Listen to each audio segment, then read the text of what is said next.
Hello everyone, welcome back to our channel. అందరికీ నమస్కారం అండి. అందరూ బాగున్నారా ఫ్రెండ్స్? ఈరోజు రెసిపీ వచ్చేసి ఎగ్ పికిల్. సో ఎంత సింపుల్గా అయితే చేసేసుకోవచ్చు. వీడియో అయితే స్కిప్ చేయకుండా లాస్ట్ వరకు చూసేయండి.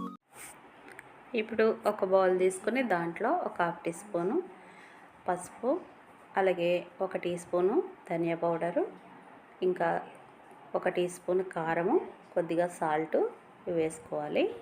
దీంట్లో కొంచెం వాటర్, ఒక 2 స్పూన్లు వాటర్ వేసి అవి కలిసేటట్టు కలుపుకోవాలి. ఇప్పుడు ఈ లిక్విడ్లో ఎగ్స్ పగలగొట్టుకొని ఎగ్స్ అన్నీ కూడా మంచిగా మిక్స్ చేసుకోవాలి. నేను ఈ పికిల్ కోసం ఒక 5 ఎగ్స్ అయితే తీసుకున్నాను. 5 ఎగ్స్ కూడా మంచిగా మిక్స్ చేసుకోవాలి.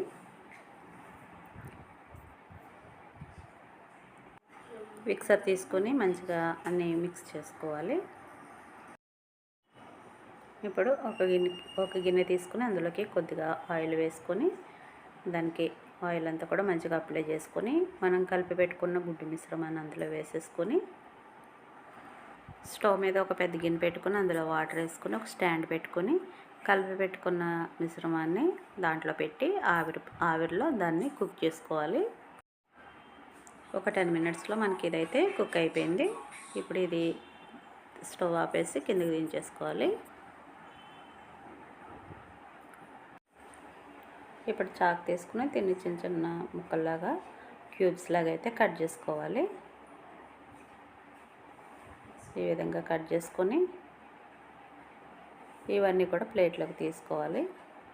చూస్తారు కదా ఎంత మంచిగా వస్తున్నాయో. మనకి ఏ సైజులో కావాలంటే ఆ సైజులో ఈ ముక్కల్ని కట్ చేసుకోవాలి. చూడండి మంచిగా కుక్ అయింది కదా. ఇప్పుడు ఈ ముక్కలన్నిటిని కూడా మనం డీప్ ఫ్రై చేసుకోవాలి. స్టవ్ మీద ఆయిల్ పెట్టుకొని హీట్ అయిన తర్వాత ఆయిల్ హీట్ అవ్వగానే కొన్ని ఎగ్ పీసెస్ వేసుకొని వాటిని అయితే డీప్ ఫ్రై చేసేసుకోవాలి. స్టవ్ మీడియం ఫ్లేమ్లో పెట్టుకొని చక్కగా వేయించుకోవాలి. ఇవి వేగిపోయినాయి కదా, ఇవైతే ప్లేట్లోకి తీసేసుకోవాలి.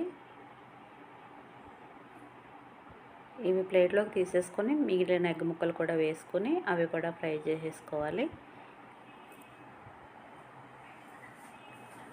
చూసారు కదా, ఈ విధంగా ఎగ్ ముక్కలన్నీ కూడా మంచిగా ఫ్రై చేసుకోవాలి.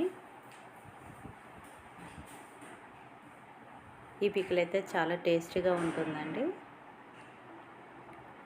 ఎగ్ ముక్కలన్నీ తీసేసుకున్న తర్వాత అదే ఆయిల్లో అల్లం వెల్లుల్లి పేస్ట్ ఒక 2 టేబుల్ స్పూన్లు అయితే అల్లం వెల్లుల్లి పేస్ట్ వేసుకొని పచ్చివాసన పోయే వరకు మంచిగా వేయించుకోవాలి. ఇప్పుడు ఇదైతే మంచిగా వేగిపోయింది. ఇప్పుడు దీంట్లో చిక్కగా తీసి పెట్టుకున్న చింతపండు పేస్ట్, ఒక నిమ్మకాయ సైజ్ అంత చింతపండుని మంచిగా నానబెట్టుకుని దాన్ని పేస్ట్ చేసుకొని ఆ పేస్ట్ అయితే ఇందులో వేసుకొని ఇది కూడా మంచిగా కుక్ అయ్యే వరకు ఫ్రై చేసుకోవాలి.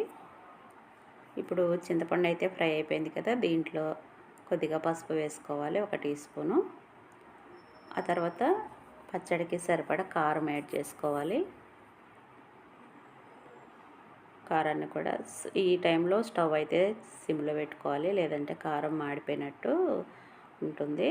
అలాగే ఆవాలు, మెంతులు ఒక్కొక్క స్పూను ఫ్రై చేసుకుని పొడి చేసుకోవాలి. ఆ పొడిని కూడా దీంట్లో యాడ్ చేసుకోవాలి.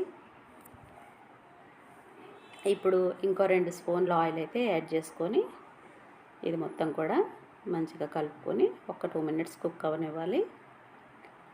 చూసారు కదా, ఇది మంచిగా కుక్ అయింది కదా. ఇప్పుడు దీంట్లోకి సరిపడా సాల్ట్ అయితే యాడ్ చేసుకోవాలి.